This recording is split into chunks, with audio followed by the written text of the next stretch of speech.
A man has been standing in the middle of our street for the past 4 days. We can't leave our homes. I awoke to the faint sound of sobbing in the distance. At first my tired mind associated the sound with one of our kids, with my mind barely lingering on the edge of consciousness. But the longer I lay there, the more I started to realize just how off it sounded. The sobs were too dark, akin to those of a grown man, and they were coming from outside our home. "Can you check on the kids, please?" My wife mumbled where she lay next to me, still partially asleep. "It's not the kids," I whispered back, more annoyed than anything. Upon peeking out the window, I quickly confirmed my suspicions. As I thought, there was a man standing in the middle of the street, just sobbing. Even though the ancient street lights outside barely illuminated him, something was clearly wrong about his presence. He stood perfectly still as he sobbed, not even appearing to breathe as he let out the broken calls that shattered the silence of night. Across the street I could see some of my neighbors' lights turn on, as more had clearly been awoken by the sounds of distress. "Shut up, will ya?" a man screamed from down the street, but he received no response. Though my first instinct was to check if he needed help, something about his appearance locked me in place, frozen from fear and leaving me unable to logically plan out my next move. He was tall, with only a few strands of gray hair emerging from his otherwise bald head. He was facing me, but due to the poor lighting conditions I couldn't get a clear look at his face. About half an hour had passed before I realized I hadn't moved an inch. I had been transfixed, and only broke free once my wife properly woke up to ask what I was doing. I don't know," I stuttered. "There's a man standing on the street. I think he needs help." Joanna joined my side at the window. Even in the dark I could tell her face had turned completely pale by the mere sight of the man. "What's wrong?" I asked. "Call the police, don't go outside," she said with a shaky voice. "Why? What did you see?"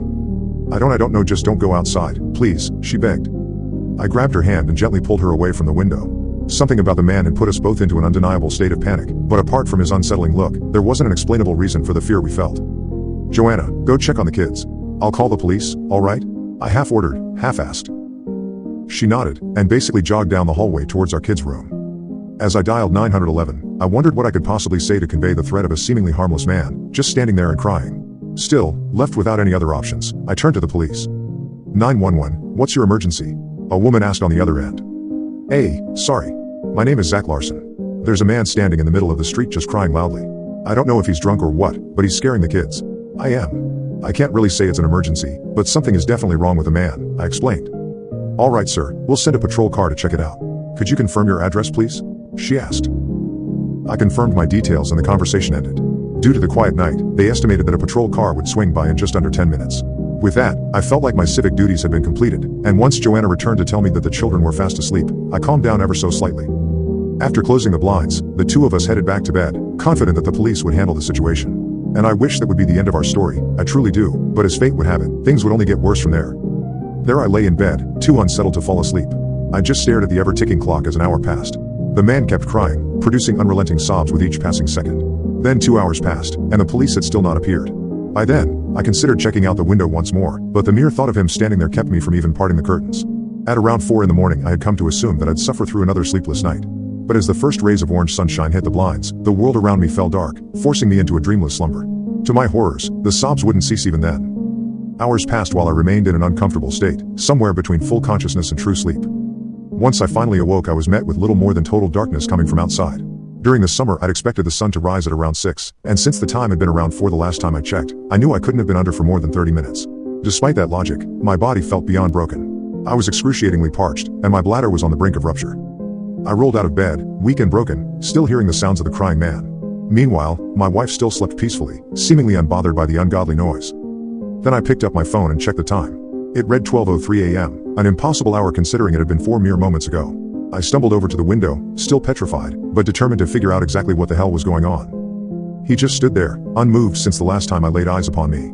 Down the road I noticed an empty patrol car with the lights blinking, but the officers themselves were nowhere in sight. What the hell is going on? I mumbled to myself. As before, the sight of the man put me into a sort of trance, one that was only broken once I heard a tiny voice coming from behind me. "Why is the man crying?" my son asked. "Hey, Alex, where's your brother?" I asked back. "He's in his room. He wet the bed," he said matter-of-factly.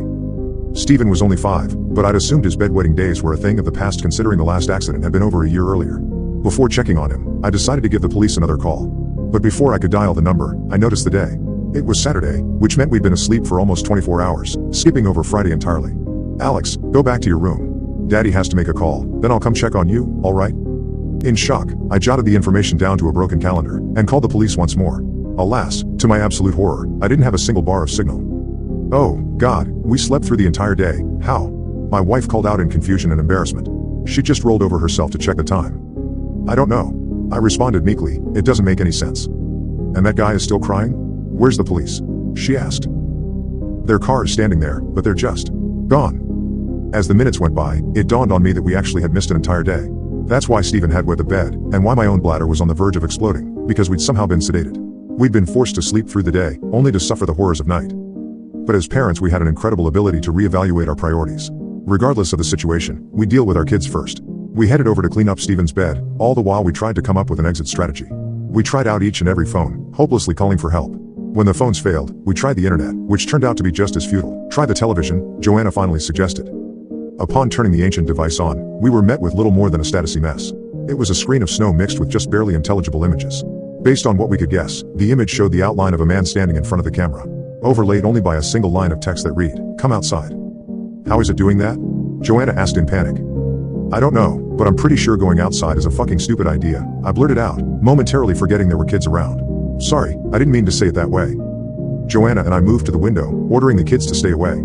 On the other side of the street, one of our neighbors stumbled out, seemingly disoriented. He was wielding a bat. I'm going to fuck you up, he yelled. I pulled the window open, ready to yell at him to get back inside. No sooner had our neighbor reached the crying man, than the air fell to a deafening silence. A second passed, then the sobs were replaced by a maniacal laughter that increased in intensity for each passing moment. Though we all knew the laughter came from the man, it simultaneously sounded like someone was standing inside our own house. It was the loudest thing I'd ever heard, enough to knock us to the ground in absolute agony. Close the window, Joanna screamed. I quickly did as commanded to no avail. Despite our efforts, the laughter remained as incessant and loud as ever. Then as suddenly as it had begun, it just stopped. What was that? Alex cried as Joanna grabbed both him and Stephen in a tight hug. Shh, it's okay, she said as comforting as she could. Just stay away from the windows, alright? By the time I could stand up to assess the situation, our neighbor had long since vanished. All that was left in his absence was a trail of blood and guts that led up to the monster of a man, who'd promptly returned to sobbing relentlessly. He's gone, I let out in merely a whisper. The next hours were spent in absolute silence. All we could do was to wait for sunrise and pray for a hopeful escape. We kept the television on, should any news appear. Our kids, while worried, were too young to fully grasp the gravity of the situation. In a way I envied them. They saw us as their ultimate guardians, able to protect them from any harm in the world. But based on what we'd just witnessed, I didn't believe that to be true. We moved to the kitchen to grab some food, counting down each minute until daylight. But as I noticed the first orange hue appear on the horizon, I once again felt my legs give up beneath me. In less than a second, darkness had enveloped me, and I fell unconscious on the floor. Once again we awoke around midnight the next night, meaning yet another day had come and gone. But that time we didn't have any phones or computers to tell us the date, as the batteries had long since died. All we had were a couple of wristwatches to tell the time. Still the sobs persisted. It had gotten ever so slightly louder since our neighbor got killed, but despite the obvious calls for distress, there wasn't a single hint of sadness portrayed in his broken cries. The more we listened, the less we believed the man to be human. Let's turn on the lights, that thing is creeping me the hell out, Joanna said. I flicked the switch, but nothing reacted. After futilely checking every power source in the house, including the circuits, I realized that the entire neighborhood had gone dark. That's when my wife asked a question that truly caused all hope to abandon my body. Why haven't they come to help us? She asked. I didn't have a good answer, nor could I muster up any believable words of comfort. I could only do my best to protect my family from the horrific threat looming over the neighborhood until I myself finally succumbed to it. That night we witnessed another 3 neighbors exit their homes in futile attempts at confronting the man. Each time that sickly laughter would ring through the air, and another friend would be dead. They didn't even resist their deaths, they just walked over without showing a hint of emotion, willingly meeting their agonizing demise. It wouldn't be until the 3rd night, before I finally began to understand why people walked outside. We'd been forced to sleep through the light of day, only to be left without any source of light during the night. Having nothing else to do, we could only listen to the crying man. His sobs that had started out as panic-inducing noises, had somehow turned sympathetic. The emotion resembled a twisted version of Stockholm Syndrome. I wanted so desperately to go out and meet the crying man, but I couldn't leave my family behind. Maybe he really does need help, Joanna suggested. I think it's time to go outside. Her words were so void of emotion, monotonous and cold. She stood up to leave, but I grabbed her before she could even approach the door. The shock seemed to briefly bring her back to reality. Think about the kids, I begged her, they need us. My words seemed to break her free from her trance, if only temporary. I know. I don't understand what I was even thinking. I wasn't myself, she cried. But her brief lucidity wouldn't last, because as I packed away the leftovers from the previous night, I heard the front door unlock. The kids had already fallen asleep, and I knew I was about to follow suit. Still I rushed over, only to see my wife getting ready to leave. I'm sorry, were the last words she spoke to me before she left the house. Darkness would cover my eyes before I got a chance to react. The sickening laughter would be the only sound that accompanied me as I fell into a forced slumber.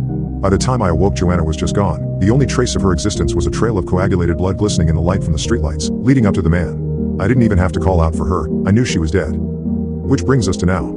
4 days have passed since the crying man first appeared on our street. We have enough food to last about another week, but I fear we'll all be gone long before then. I've seen most of my neighbors meet their demise, and the only facts keeping me from doing the same are my kids. But they too have expressed a desire to go outside, and I don't know how long I can keep them safe. I'm documenting this as my last words before we depart this world. I've used an almost empty power bank to write this message. I don't really have any signal, but I'm hoping that it somehow gets through. People need to know what happened here. If you are reading this, please send help. I don't know how long I can keep resisting the cries.